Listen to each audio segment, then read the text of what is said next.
Hello everyone. आप देख रहे हैं ब्राइट कंप्यूटर चैनल और मैं हूं जितेंद्र मालव। आज की इस वीडियो में मैं आपको एमएस एक्सेल में किस तरह से रो, कॉलम, शीट और सेल को डिलीट करेंगे इसी के बारे में जानकारी देना चाहती हूँ। इससे पहले वाली जो हमारी वीडियो थी उसमें मैंने इन सभी चीजों को कैसे इंसर्ट करेंगे और आज की इस वीडियो में हम डिलीट करना बताएंगे। डिलीट करने के लिए हम स्टेप को स्टार्ट कर देते हैं कि किस तरह से हम इन सबको डिलीट करेंगे। सबसे पहले रो को डिलीट करना, यानी डिलीट अ रो। यहाँ पर दो है ऐसी रो जो मैंने येलो से हाईलाइट कर रखी है। इसका मैं कलर चेंज कर देती हूँ। यहाँ पर मैंने कर दिया इसको रेड, और ये रेड कलर वाली जो रो है उसको मैं डिलीट करना चाहूंगी। ये रो जो है वो पूरी शीट पर थ्रू आउट यहाँ से डिलीट हो जाती है। ये पूरी शीट में जितनी भी रो है तो ये यहाँ पर थ्रू आउट डिलीट हो जाएगी। तो यहाँ जिसको मैं जहां पर मैं कर्सर रखूंगी जिस रो पर, वो रो डिलीट हो जाएगी। डिलीट करने के लिए मैंने कर्सर को यहाँ पर रखा है, कहीं पर भी आप इसको रख सकते हो उस रो में, 7th नंबर वाली रो पर, यहाँ पर। उसके बाद हम जाएंगे होम टैब के सेल ऑप्शन पर, यानी सेल ग्रुप के अंदर। सेल ग्रुप पे जैसे मैं क्लिक करती हूँ यहाँ पर डिलीट शीट रो, यानी इस शीट में से जो आपका कर्सर जहां पर है उस रो को थ्रू आउट वो क्या कर देगा, डिलीट कर देगा। तो डिलीट शीट रो, यहाँ पर जैसे मैं क्लिक करूंगी ये देखिए जो मैंने रेड मार्क कर रखा था उस रो पर वो पूरी आपके डिलीट हो गई है। वो 7th नंबर था और नीचे वाली जो आपकी रो है उसने वो उस जगह पर आ गई है। इस तरह से हम करेंगे रो को डिलीट। अब एक मैं कॉलम को अलग से हाईलाइट कर देती हूँ। यहाँ पर मैंने कॉलम ले लिया, चाहे तो इसको रेड मार्क ही मैंने कर दिया। इसको डिलीट करना चाह रहे हैं तो इस पे भी आप कहीं पर भी, पूरे कॉलम पर कहीं पर भी आप अपना कर्सर रखिए। होम टैब के सेल ग्रुप पर जाएंगे, यहाँ पर क्लिक करेंगे डिलीट शीट कॉलम। कॉलम यानी वर्टिकली जो है वो कॉलम है, हॉरिजेंटली जो है वो रो है। तो यहाँ पर जी वाला जो है वो डिलीट हो जाएगा। यानी यहाँ पर अभी एक बार मैं आपको यहाँ पर वैल्यू भी चेंज कर देती हूँ तो इजीली आपको समझ में आ जाएगा। ये देखिए 100 और 500 कर दिया मैंने।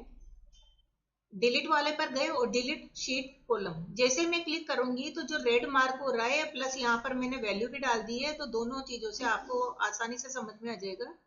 डिलीट शीट कॉलम पर जैसे मैंने क्लिक किया, ये देखिए जो रेड मार्क वाला था और उस पर वैल्यू 100 500 ऐसे लिखी हुई थी वो कॉलम डिलीट हो गया। और उसके बाद के जो भी आपका कॉलम है उसने जी वाले कॉलम का स्थान ले लिया है। अब हम करते हैं शीट को डिलीट।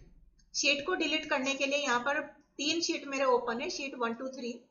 यहाँ पर देखिए यहाँ मैंने कोई ऐसे अलग से कलर ऐसे हाईलाइट कर देती हूँ थोड़ा, तो हमें इजीली आइडेंटिफाई हो जाएगा कि ये कौन सी है। शीट 2 है और यहाँ पर मैं गई, यहाँ पर है मेरा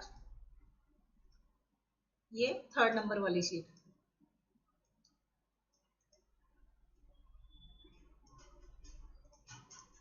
देखिए 1st number, 2nd number, 3rd number. 3rd number पर ग्रीन हाईलाइटेड हो रहा है। तो यहाँ पर देखिए इस तरह से भी आ रहा है। 3rd नंबर वाली शीट को डिलीट करना है तो पहले आप कहीं पर भी हो उस शीट पर जाइए जो कि आपको डिलीट करना है। मैंने शीट 3rd वाले पे मूव कर गई। यहाँ पर मैं राइट क्लिक करूंगी। राइट क्लिक करने पर यहाँ पर डिलीट का ऑप्शन आता है। एक ऑप्शन तो ये है, और नहीं तो मैंने 3rd वाले को सेलेक्ट किया। होम टैब के सेल ग्रुप पर ही जाएंगे और यहाँ पर आ रहा है डिलीट शीट।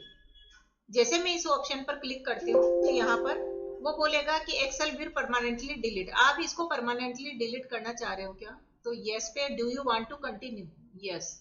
तो यहाँ पर डिलीट पे मैंने जैसे क्लिक किया, ये नंबर 3rd वाली शीट यहाँ से डिलीट हो चुकी है। सिर्फ 2 शीट यहाँ पर है, शीट 1 और 2। 3rd वाली शीट पे हमारा ब्लू हाईलाइटेड था तो वो आपके यहाँ से डिलीट हो गई है। अब वापस शीट 1 पर जाएंगे और यहाँ पर एक सेल, इसको मैं कलर से डिफरेंट कलर से हाईलाइट कर देती हूँ। मैंने रेड मार्क ही कर दिया और यहाँ पर मैंने डाल दिया 400। अब मुझे इस सेल को डिलीट करना है। सेल लास्ट ऑप्शन है हमारा, यहाँ पर सेल को डिलीट करने के लिए उस सेल को सेलेक्ट करेंगे, होम टैब, सेल ग्रुप और डिलीट ऑप्शन। डिलीट ऑप्शन में फर्स्ट ऑप्शन है डिलीट सेल।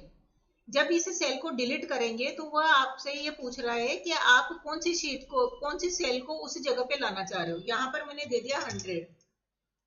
देखिए यहाँ पर मैंने 400 को सेलेक्ट किया, डिलीट पर गए और डिलीट सेल। अब डिलीट सेल करते ही वो हमसे कंफर्मेशन मांगता है कि आप इस सेल को जब हम डिलीट करेंगे तो इसकी जगह पे शिफ्ट सेल अप, ये नीचे वाली जो सेल है वो आपके इस जगह पे आ जाए, या शिफ्ट सेल लेफ्ट, या फिर उसके लेफ्ट साइड की जो है वो उसी जगह पे आ जाए। तो आप क्या चाह रहे हैं? मैंने शिफ्ट सेल अप कर दिया कि ये तो डिलीट हो जाए और जो 100 जिस पे डेटा लिखा हुआ है वो उसी स्थान पर आ जाए। ओके जैसे मैं प्रेस करूंगी, ये देखिए 400 वाली डिलीट हो गई है जो कि रेड कलर से हाईलाइट थी, और 100 वाली जो सेल था वो उसी जगह पे मूव कर गया है। तो दोस्तों इसी तरह से बहुत इजी वे में हम डिलीट रो, कॉलम, शीट और सेल इन सभी को कर सकते हैं। तो इससे रिलेटेड अगर आपकी कोई डाउट है तो कमेंट सेक्शन में डालिए। अगर आपको वीडियो अच्छी लगी हो तो लाइक करना, शेयर करना। Thank you for watching this video. Have a nice day. Thank you.